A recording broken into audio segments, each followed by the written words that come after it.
Hello everyone and welcome to the Kenyon Sports Connections presentation of the Erin O'Neill Show with our special guest Maddy Stark.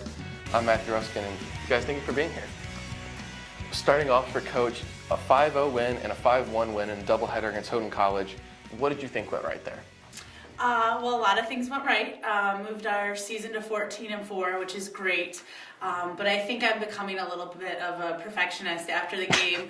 I was like upset and not thinking that we played very well. And, I was thinking, oh, Maddy, did she pitch well? Because, I don't know. It had a little bit different feel. And then I went back and looked at the stats and she had 13 strikeouts, gave up 1 hit. And I was like, oh, okay, I need to reevaluate a little bit on how I'm thinking about things. So now that I've had a little bit of time, I was really happy. We hit a couple home runs in the doubleheader. Obviously, Maddy had a ton of strikeouts, 14 I think on the day. Sylvie pitched great. And defensively, we made some awesome plays. Liz Patera had a backhanded catch up the middle. Jane made a diving catch. Haley Howard made a diving catch in the outfield. So they weren't hitting the ball hard, but sometimes the balls that are hit like little bloopers and, just where people aren't are the plays that are hard to make. And we did a great job of making those plays. Well, and you mentioned there was a certain pitcher who had a pretty decent game, 13 strikeouts. Took down 21 out of 23 batters, an RBI and a run. Yeah. So, Maddy, what were you thinking when you were out there in the circle and at the plate? Well, I guess in the circle, just the same approach as always. I try and start off with a first pitch strike, come at them with a good setup pitch. Coach always calls a great game. And then hitting, lately I've been struggling a little bit at the plate, and I've just been working on trying to get to the ball, and I guess it worked out for me. So Seem to find that a little bit there, and the pitching approach is obviously working. And now, Coach, you mentioned that Jane Glubikian with a hit. Can you just kind of give a status update for all the fans who haven't quite been following the box scores closely? We know she was injured in Florida. What's her status like? Well, she's slowly coming back. She hadn't played since the middle of spring break and cranked a home run over the left field fence. So that's a good sign. Decent comeback. Yeah, if you're into home runs, that's good.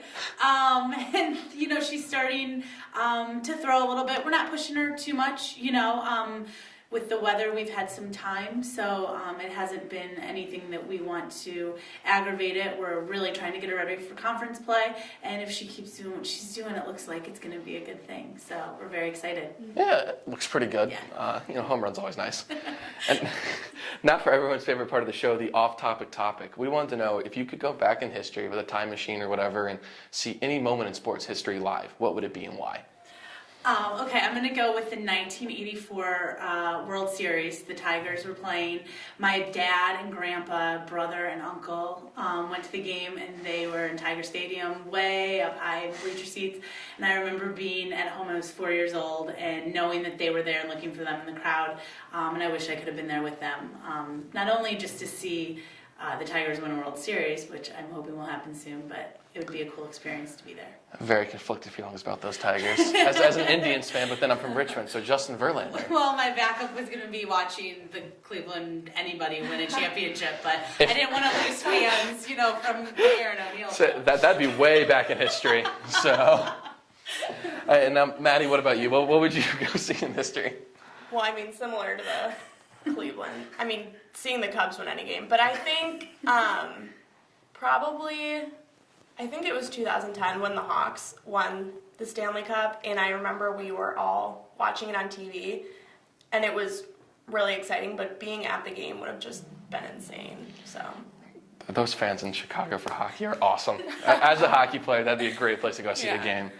And now kind of jumping back into softball, we deviate a little bit there, but coming into this NCAA season, what do you guys think you need to do to be successful? Go ahead. Go for it. Just doing what we're doing, keeping the focus, I think, and as I said before, just not being complacent and not being satisfied with our record.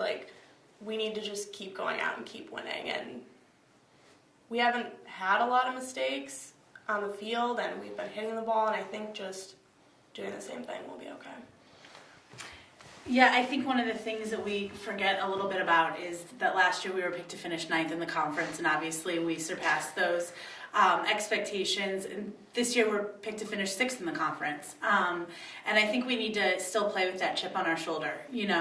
I think some teams are starting to take notice. Anytime you win 14 out of your first 20 games, you kind of put a star by that team and say we better show up to play. But we still have to go out and prove ourselves, and it doesn't matter what you look like on paper. You need to show up and play well. And I agree with Maddy. If we continue having the pitching performances, continue to celebrate the small things and do the small things right, and get in there and just be aggressive. And our lineup is so strong top to bottom. We string together a couple doubles that's really going to deflate the other team in the pitching, and I think we'll come out on top. So I'm really excited to get the conference season started and see what we can do. Hopefully in a month and a half we'll be hosting the NCAC tournament at Kenyon College. That sounds fun. Yeah. I'd be up for that. Okay, good. And now kind of focusing in on Maddy a bit here, a lot of the fans don't get to see you play on a regular basis. So when you get in the circle to pitch, what do you try to do? What's your kind of mentality?